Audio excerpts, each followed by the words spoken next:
السلام علیکم ورحمۃ اللہ وبرکاتہ۔ کیا حال ہے سب کا؟ آج تو خوب رحمت کی بارش ہو رہی ہے، الحمدللہ۔ اللہ کرے کہ رمضان کی رحمتیں ہم سب سمیٹ سکیں۔ آج ہم انشاءاللہ دیکھیں گے رمضان و لیلۃ القدر، شب قدر کے بارے میں۔ نحمدہ ونصلی علی رسولہ الکریم، اما بعد فاعوذ باللہ من الشیطان الرجیم، بسم اللہ الرحمن الرحیم۔ رب اشرح لی صدری ویسر لی امری واحلل عقدۃ من لسانی یفقہوا قولی۔ لیلۃ القدر انتہائی سعادت کی رات ہے۔ اسی رات قرآن مجید نازل ہوا جو انسانوں کی ہدایت کا ذریعہ ہے۔ لیلۃ القدر خیر من الف شہر، لیلۃ القدر 1000 مہینوں سے زیادہ بہتر ہے۔ یہ رات طلوع فجر تک سراسر سلامتی کی رات ہے۔ اس رات کی فضیلت میں پوری سورۃ القدر نازل ہوئی۔ اس رات کو تلاش کرتے ہوئے آخری عشرے کی طاق راتیں عبادت میں گزاری جاتی ہیں۔ اس رات میں جبریل علیہ السلام اور فرشتے خیر و برکت اور رحمت کے ساتھ اترتے ہیں، جو تعداد میں نہایت کثیر ہوتے ہیں، بہت زیادہ ہوتے ہیں۔ حضرت ابو ہریرہ سے روایت ہے کہ نبی صلی اللہ علیہ وسلم نے فرمایا، ان الملائکۃ تلک اللیلۃ فی الارض اکثر من عدد الحصی، بلا شبہ اس رات کو زمین میں فرشتوں کی تعداد کنکریوں کی تعداد سے بھی زیادہ ہوتی ہے۔ یعنی زمین پر جو کنکریوں کی تعداد ہے اس سے زیادہ فرشتوں کی تعداد ہوتی ہے، یعنی بہت زیادہ کثرت کے ساتھ اترتے ہیں۔ اس رات میں ایک اچھا عمل 1000 ماہ کے عمل سے بہتر ہے۔ اس کو خاص طور پر نوٹ کر لیجیے۔ اس رات میں ایک اچھا عمل، یعنی آپ تسبیح کریں، حمد کریں، اللہ کا ذکر کریں، کوئی بھی صدقہ خیرات کریں، نماز پڑھیں، تلاوت کریں، کوئی بھی اچھا کام آپ کریں عبادت کا، تو وہ عام دنوں میں کرنے سے کہیں زیادہ بہتر ہے، یعنی 1000 ماہ کے عمل سے بہتر ہے۔ حضرت انس بن مالک سے روایت ہے کہ رمضان آیا تو رسول اللہ صلی اللہ علیہ وسلم نے فرمایا، یہ مہینہ جو تم پر آیا ہے اس میں ایک ایسی رات ہے جو 1000 مہینوں سے بہتر ہے۔ جو شخص اس رات سے محروم رہا وہ ہر بھلائی سے محروم رہا۔ جو اس رات سے محروم رہا وہ ہر بھلائی سے محروم رہا۔ اس رات کی سعادت سے صرف بد نصیب کو ہی محروم کیا جاتا ہے۔ تو اس لیے پوری کوشش کریں کہ اپنی انرجی کو سیو کریں اس رات کی خیر و بھلائی پانے کے لیے اور اچھے اچھے کام اس میں کرنے کے لیے۔ اصل بات ٹائم مینجمنٹ کی ہے۔ وقت تو ہمارے پاس 24 گھنٹے ہی ہوتے ہیں، پھر ہم نے چناؤ کرنا ہوتا ہے کہ اس کے اندر کون سے کام ہیں جو چھوڑے جا سکتے ہیں، جن کو کٹ ڈاؤن کیا جا سکتا ہے، جن کے بغیر بھی کام چل جائے گا، اور کون سے کام ایسے ہیں جن کو لازمی کر لیا جانا چاہیے۔ تو آپ سب کچھ تو نہیں کر سکتے کیونکہ آپ انسان ہیں، آپ کی لمٹس ہیں، لیکن زیادہ امپورٹنٹ کیا ہے، واٹس موسٹ امپورٹنٹ، تو اس کو آپ لے لیجئے۔ اسی طرح عام مہینوں کے مقابلے میں رمضان کے اس مہینے میں، پھر سارے رمضان کے مقابلے میں آخری عشرے میں، پھر سارے آخری عشرے کے مقابلے میں طاق راتوں میں، اور پھر طاق راتوں میں سے خاص طور پر لیلۃ القدر۔ یعنی آہستہ آہستہ انسان بہت سی غیر ضروری چیزیں چھوڑتا چلا جاتا ہے۔ اگر دیکھا جائے تو پورا رمضان ایک ٹریننگ پیریڈ ہے جس میں انسان کو غیر اہم کو چھوڑنے کے لیے ایک تربیت دی جاتی ہے کہ وہ کس طرح اپنی آخرت پر فوکس کر لے۔ اب ہم دیکھتے ہیں کہ سارا دن کھائے بغیر بھی گزارا ہو رہا ہے نا، سارا وقت پانی پیے بغیر بھی گزارا ہو رہا ہے، اور بہت زیادہ بہتر فیل کر رہے ہیں پہلے سے۔ اسی طرح اور کئی کام ہیں جو ہم نہیں کر رہے رمضان کی وجہ سے، تو کام چل رہا ہے۔ اس کا مطلب یہ ہے کہ بعد میں بھی بہت سی چیزیں جو ہماری زندگی میں اکٹھی ہو گئی ہیں، غیر ضروری جنک قسم کی چیزیں، ان سب کو ہم مائنس کر سکتے ہیں اور کرنا چاہیے۔ یہی اس مہینے کا مقصد ہے۔ لیلۃ القدر کی تلاش رمضان کے آخری عشرے کی طاق راتوں میں کرنی چاہیے۔ حضرت ابن عمر کہتے ہیں کہ رمضان کے آخری عشرے میں شب قدر تلاش کرو، پھر اگر تم میں سے کوئی کمزوری دکھائے یا عاجز ہو جائے تو آخری 7 راتوں میں سستی نہ کرے۔ ایک ہفتہ جو ہے لاسٹ ویک، اس میں سستی نہ کرے۔ شب قدر کی راتوں میں قیام کرنا گناہوں کی بخشش کا باعث ہے۔ حضرت ابو ہریرہ سے مروی ہے کہ نبی صلی اللہ علیہ وسلم نے فرمایا، جو شخص ایمان اور ثواب کی نیت سے شب قدر کا قیام کرتا ہے اس کے پچھلے گناہ معاف کر دیے جاتے ہیں.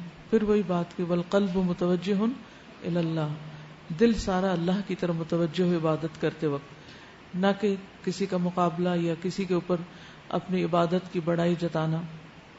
اجتماعی عبادت کی صورت میں کسی بھی قسم کے شور ہنگامے، یعنی جیسے لوگ مسجدوں میں اکٹھے ہوتے ہیں یا گھروں میں اکٹھے ہو جاتے ہیں کہ مل کے عبادت کر لیتے ہیں تاکہ اگر نیند آئے تو ایک دوسرے کو سپورٹ دیں اور جاگ سکیں. تو ایسی صورت میں اگر اکٹھے ہوں تو شور ہنگامہ، اونچی آوازوں میں باتیں نہیں کرنی چاہیے، گپ شپ نہیں ہونی چاہیے، لڑائی جھگڑے سے پرہیز کرنا چاہیے، اور پوری توجہ عبادت پر ہی رہنی چاہیے، اور ہر ایک کی اپنی اپنی رہنی چاہیے. ایسا نہ ہو کہ ایک دوسرے کو یاد دہانی کرانے میں ہی رات گزار دیں. کیونکہ عبادہ بن صامت سے مروی ہے رسول اللہ صلی اللہ علیہ وسلم ہمیں شب قدر کی خبر دینے کے لیے تشریف لا رہے تھے کہ دو مسلمان آپس میں جھگڑنے لگے. اس پر آپ نے فرمایا میں آیا تھا کہ تمہیں شب قدر بتا دوں، لیکن فلاں اور فلاں نے آپس میں جھگڑا کر لیا اور اس کا معین وقت مجھ سے اٹھا لیا گیا. امید ہے کہ تمہارے حق میں یہی بہتر ہوگا تاکہ تم ایک سے زیادہ راتیں عبادت کر سکو. لیکن حقیقت یہ ہے کہ آپس کے جھگڑے، فساد اور غیر ضروری چیزوں میں دلچسپی انسان کو بہت سی نیکیوں سے محروم کر دیتی. شب قدر کی علامتیں. رسول اللہ صلی اللہ علیہ وسلم نے فرمایا شب قدر کی صبح کو سورج کے بلند ہونے تک اس کی شعاع نہیں ہوتی، کرنیں نہیں ہوتی، وہ ایسا ہوتا ہے جیسے تھالی. پچھلی رات کا چاند کبھی دیکھا آپ نے؟ نہیں. جب چاند غروب ہو رہا ہوتا ہے تو بالکل ایک تھال کی طرح ہوتا ہے اور اس میں سے روشنی نہیں پھوٹ رہی ہوتی جسے فجر کے قریب آپ دیکھیں. تو اسی طرح جس رات شب قدر ہوتی ہے اگلے دن صبح سورج نکلتا ہے تو اس میں سے روشنی کی کرنیں نہیں پھوٹ رہی ہوتی، روشنی نہیں دے رہا ہوتا، یعنی سورج نظر تو آ رہا ہوتا ہے لیکن اس کی شکل مختلف ہوتی، آپ اس کو آنکھ بھر کے دیکھ سکتے ہیں. حضرت ابو ہریرہ سے روایت ہے کہ ہم نے رسول اللہ صلی اللہ علیہ وسلم کے پاس شب قدر کا ذکر کیا تو آپ نے فرمایا تم میں سے کون اسے شب قدر کو یاد رکھتا ہے؟ اس میں جب چاند نکلتا ہے تو ایسا ہوتا ہے جیسے بڑے تھال کا کنارہ، یعنی اس میں چاند نصف نہیں ہوتا بلکہ اس نصف کا بھی نصف ہو چکا ہوتا ہے. کنارہ یعنی کہ بالکل باریک ہو جاتا ہے. آخری راتوں کی طرف اشارہ ہے. حضرت ابن عباس سے مروی ہے کہ رسول اللہ صلی اللہ علیہ وسلم نے فرمایا شب قدر آسان اور معتدل رات ہے جس میں نہ گرمی ہوتی ہے نہ سردی ہوتی ہے. اس صبح کا سورج اس طرح طلوع ہوتا ہے کہ اس کی سرخی مدھم ہوتی، ڈل ہوتا ہے. حضرت زر سے روایت ہے انہوں نے کہا میں نے حضرت ابی ابن کعب کو یہ فرماتے ہوئے سنا. ان سے کہا گیا کہ حضرت عبداللہ بن مسعود فرماتے ہیں کہ جو آدمی سارا سال قیام کرے وہ لیلۃ القدر کو پہنچ گیا. حضرت ابی فرمانے لگے کہ اللہ کی قسم جس کے سوا کوئی معبود نہیں، وہ شب قدر رمضان میں ہے. وہ یقین کے ساتھ قسم کھاتے ہیں اللہ کی قسم بے شک میں جانتا ہوں وہ کون سی رات ہے. یہ وہی رات ہے جس میں اللہ کے رسول صلی اللہ علیہ وسلم نے ہمیں قیام کا حکم دیا تھا. اس رات کی صبح 27 تاریخ تھی اور اس کی علامت یہ تھی کہ سورج طلوع ہوا تو اس کی سفیدی میں شعاع نہ تھی. اس رات کی خاص دعا اللہم انک عفو تحب العفو فاعف عنی، اے اللہ تو معاف کرنے والا ہے، معاف کرنے کو پسند کرتا ہے، بس تو مجھے معاف کر دے. پڑھیے 3 دفعہ.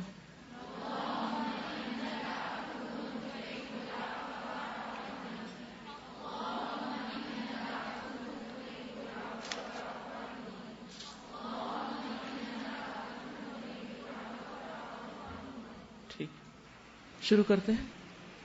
24واں پارہ. فمن أظلم ممن كذب على الله وكذب بالصدق إذ جاءه أليس في جهنم مثوى للكافرين والذي جاء بالصدق وصدق به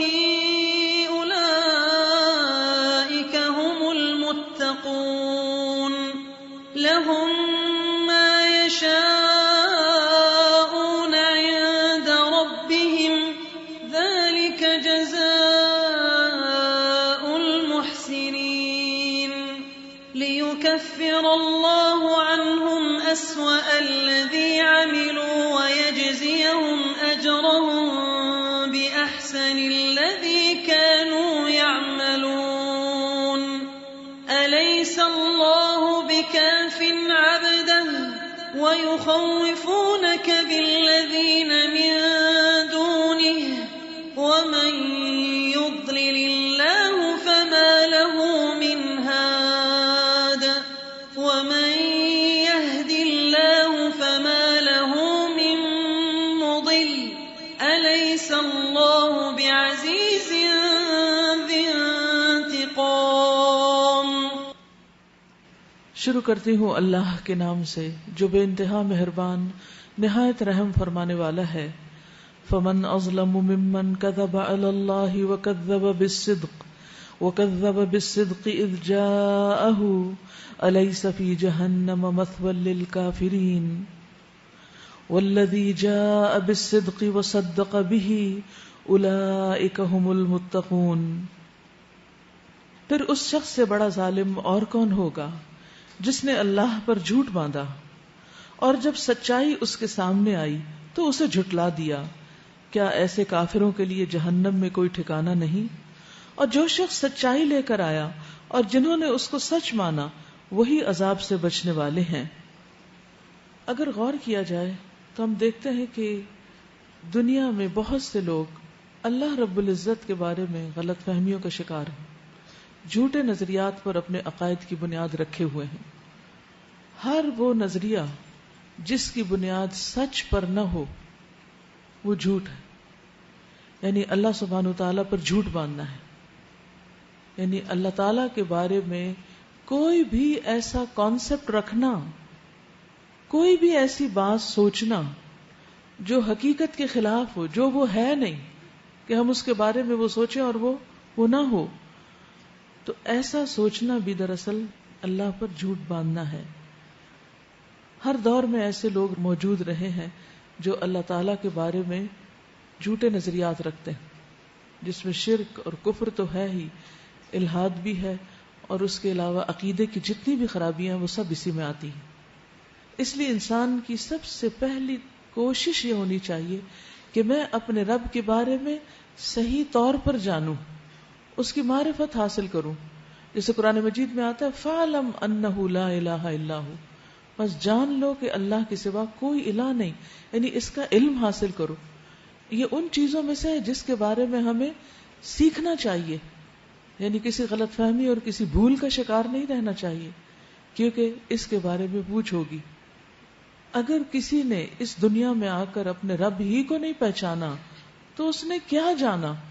اس کے سارے علوم اس کے لیے بیکار ہیں اگر وہ اپنے خالق اور مالک کو نہیں پہچانتا، نہیں جانتا. اللہ سبحانہ وتعالیٰ نے انسان کو صرف اس کی اپنی عقل پر نہیں چھوڑ دیا کہ وہ ٹکرے مارتا رہے اور اپنے غور و فکر سے رب کی صحیح حقیقت کو پہچانے، بلکہ اس نے ہر دور میں پیغمبر بھیجے اور پھر پیغمبروں کی تعلیم کو محفوظ کیا. اور نبی صلی اللہ علیہ وسلم کے بعد پیغمبروں کی آمد کا سلسلہ تو ختم ہو گیا، لیکن اللہ تعالیٰ نے اس تعلیم کو جو پیغمبر علیہ السلام نے ہمارے لیے چھوڑی اس کو عام کرنے کے لیے ہر دور میں ایسے لوگ بھیجے جنہوں نے صحیح قرآن و سنت کے چشمے سے فیضیاب ہو کر لوگوں کو فیضیاب کیا.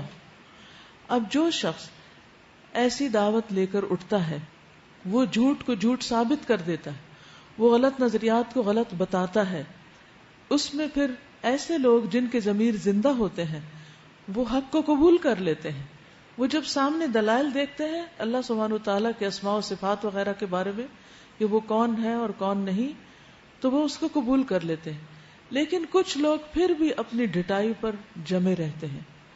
ایسے لوگ اللہ پر جھوٹ باندھتے ہیں اور انہی کا ٹھکانہ جہنم بتایا گیا.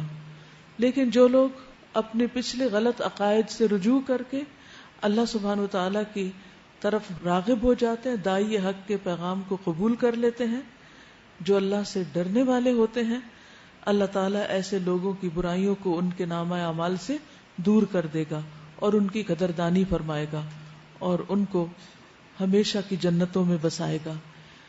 ہر انسان کا جو امتحان ہے وہ یہی کہ وہ کیا اپنے رب کو پہچانتا ہے کہ نہیں، اور پہچان کر اس کے آگے جھکتا ہے یا نہیں، اس کا حق دیتا ہے یا نہیں.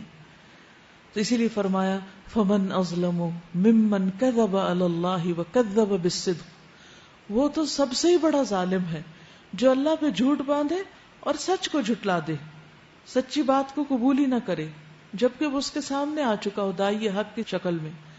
الیس فی جہنم مثوی للکافرین، پھر ایسے لوگوں کا ٹھکانہ تو جہنم میں ہے، وہی ان کے لیے کافی ہے۔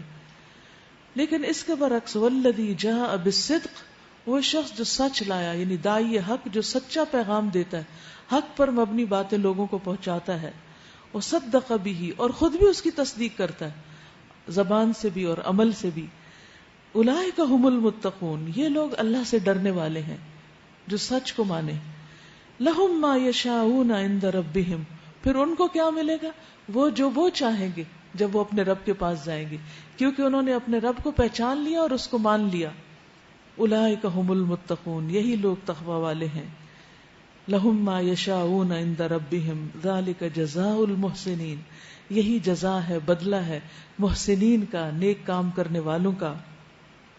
رسول اللہ صلی اللہ علیہ وسلم نے فرمایا، اگر تم پسند کرتے ہو کہ اللہ اور اس کا رسول تم سے محبت کریں، ہم سب پسند کرتے ہیں، ہم میں سے کوئی ایسا نہیں جو یہ پسند نہ کرے، ہم سب کی تمنا ہے کہ ہم اللہ کے محبوب بن جائیں، اور رسول اللہ صلی اللہ علیہ وسلم بھی ہمیں قیامت کے دن دیکھیں تو خوش ہو جائیں کہ یہ ہے میرے وہ امتی جنہوں نے صحیح معنوں میں مجھے مانا۔ تو فرمایا کہ اگر ایسا چاہتے ہیں تو 3 خصلتوں کی حفاظت کریں، 3 عادتیں اپنے اندر ڈال لیں: سچی بات، امانت کی ادائیگی، اور اچھا پڑوسی بننا، اچھا نیبر بننا۔ لِيُكَفِّرَ اللَّهُ عَنْهُمْ أَسْوَأَ الَّذِي عَمِلُوا وَيَجْزِيَهُمْ أَجْرَهُمْ بِأَحْسَنِ الَّذِي كَانُوا يَعْمَلُونَ۔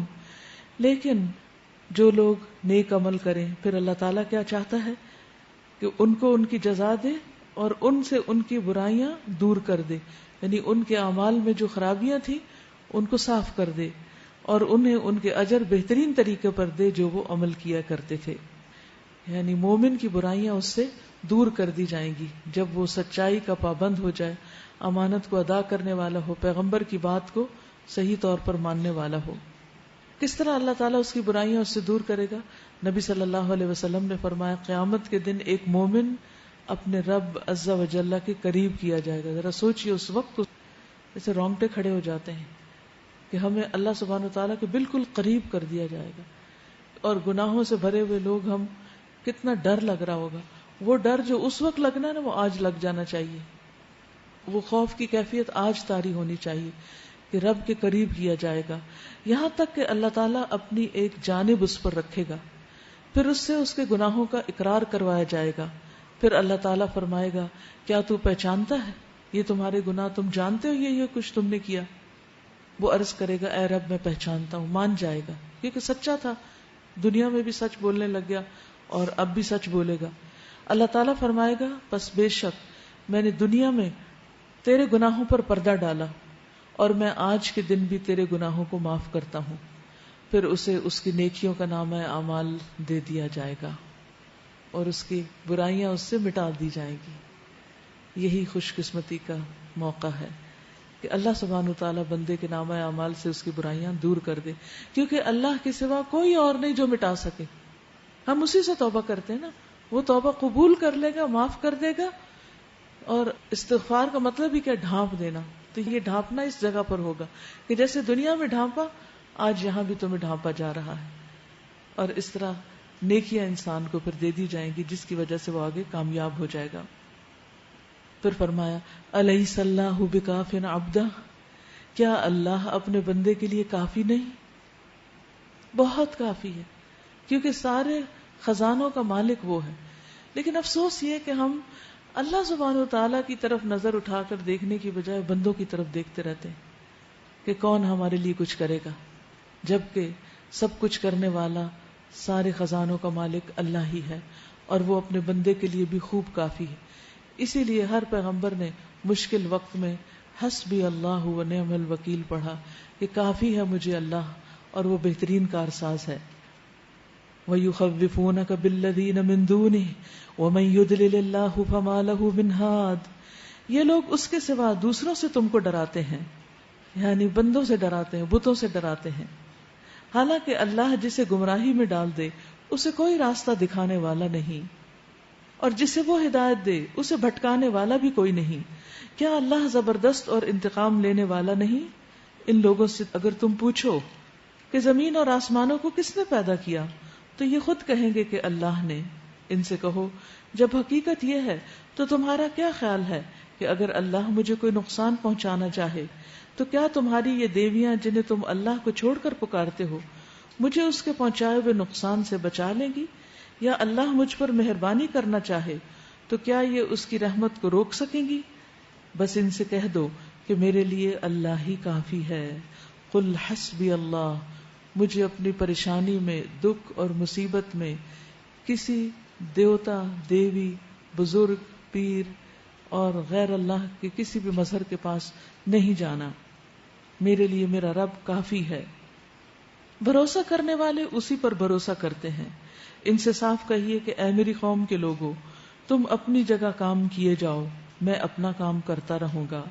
ان قریب تمہیں معلوم ہو جائے گا کہ کس پر رسوا کن عذاب آتا ہے اور کسے وہ سزا ملتی ہے جو کبھی ٹلنے والی نہیں۔ اے نبی صلی اللہ علیہ وسلم، ہم نے سب انسانوں کے لیے یہ کتاب برحق آپ پر نازل کر دی ہے۔ اس سے کیا پتہ چلتا ہے؟ یہ کتاب سارے انسانوں کے لیے ہے۔ پھر میں آپ کو وہی سبق یاد کراؤں گی کہ آپ نے اس کتاب کو کتنے انسانوں تک پہنچایا۔ آپ کم از کم اتنا تو کر سکتے ہیں کہ کل اپنے ساتھ کسی ایک شخص اور کو لے آئیں تاکہ وہ بھی قرآن کا کچھ حصہ سن کر قرآن سے دلچسپی لینے لگے اور قرآن سیکھنے لگے، اس تک بھی اللہ تعالیٰ کی یہ رہنمائی اور ہدایت پہنچ جائے۔ یعنی کم از کم ایک اور شخص کو، کم از کم، زیادہ تو آپ جتنے مرضی کو بتائیں، ایسی کلاسز کے بارے میں، ایسی چیزوں کے بارے میں بتائیں کہ جس سے لوگوں کو قرآن کے بارے میں معلومات ملتی ہوں۔ اب جو سیدھا راستہ اختیار کرے گا اپنے لیے کرے گا، اور جو بھٹکے گا اس کا بھٹکنے کا وبال اسی پر ہوگا، تم ان کے ذمہ دار نہیں ہو۔ یعنی اللہ نے ہدایت صاف صاف واضح کر کے بتا دی ہے، اب جس کا جی چاہے قبول کر لے اور جو انکار کرنا چاہے وہ اس کے اپنے لیے، پھر اس کا وبال بھی اسی پہ پڑے گا۔ اللہ یتوفی الانفس حین موتها والتی لم تمت فی منامها فیمسک التی قضى علیها الموت ویرسل الاخرى الى اجل مسمى ان فی ذلک لآیات لقوم یتفکرون۔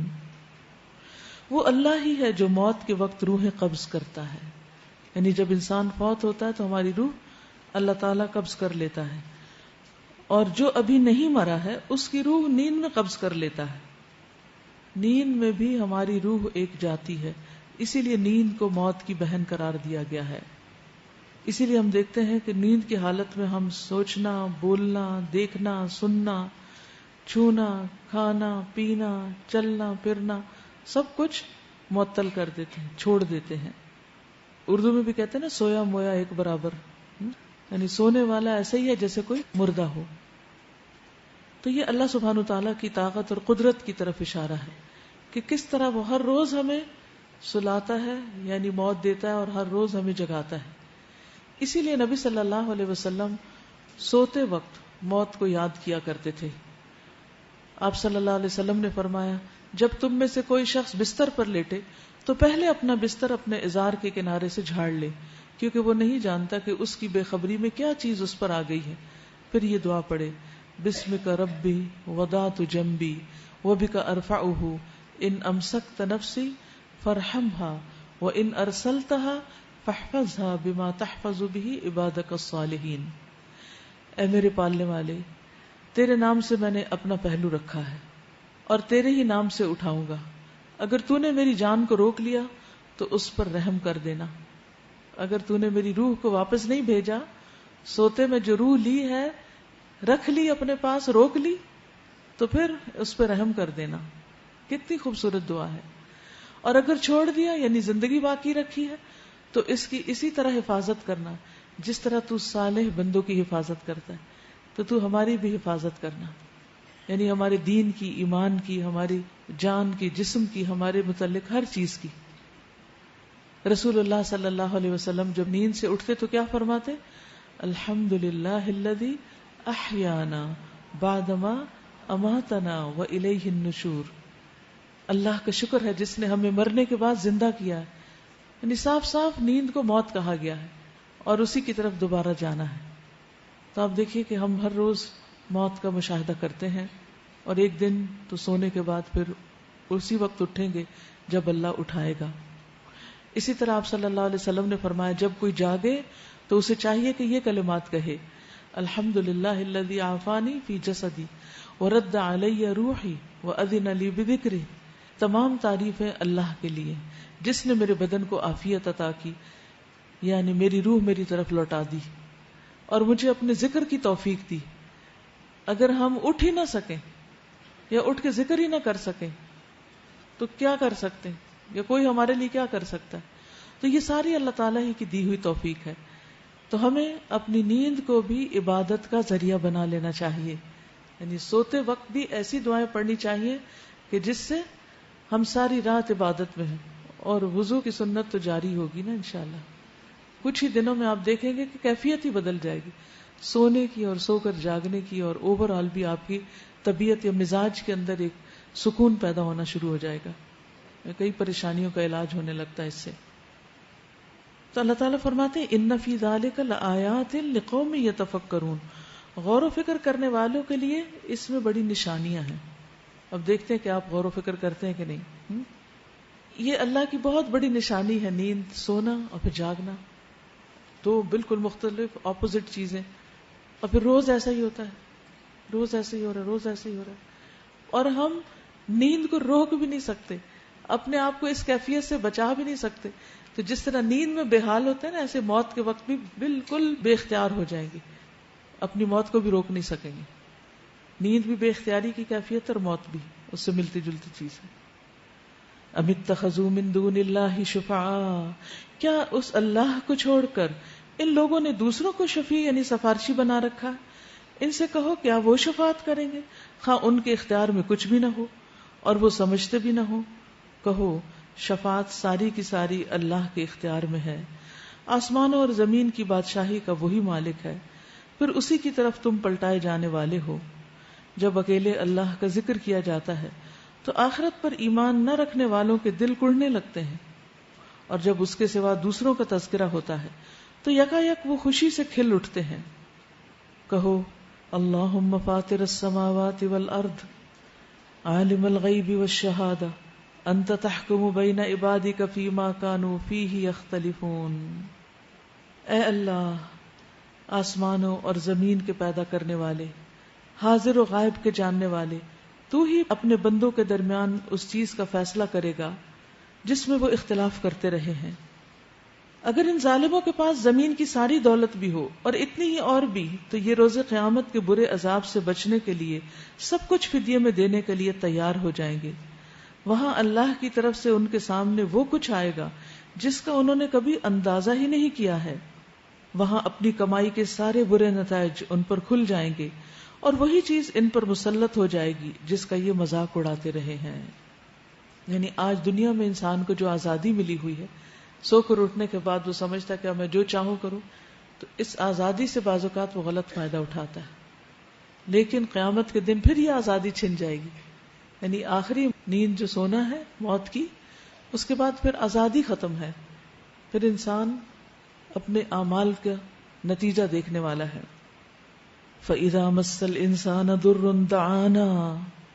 یہی انسان جب ذرا سی مصیبت اسے چھو جاتی ہے تو ہمیں پکارتا ہے، یعنی بیماری یا فقر و فاقہ یا کوئی بھی اور تکلیف، تو پھر اللہ کی طرف لوٹ آتا ہے.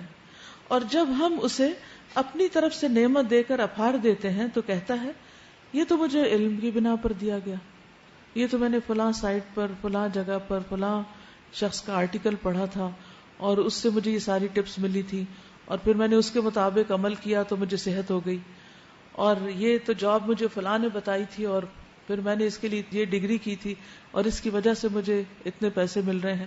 یعنی اس وقت انسان اللہ کا فضل، کرم، عنایت بھول کر صرف بندوں یا چیزوں کے اوپر تکیہ کرنے لگتا ہے اور انہی کو ہی سارا کریڈٹ دیتا ہے، انہی کا ہی شکریہ ادا کر رہا ہوتا ہے. نہیں، بلکہ یہ آزمائش ہے. مگر ان میں سے اکثر لوگ جانتے نہیں.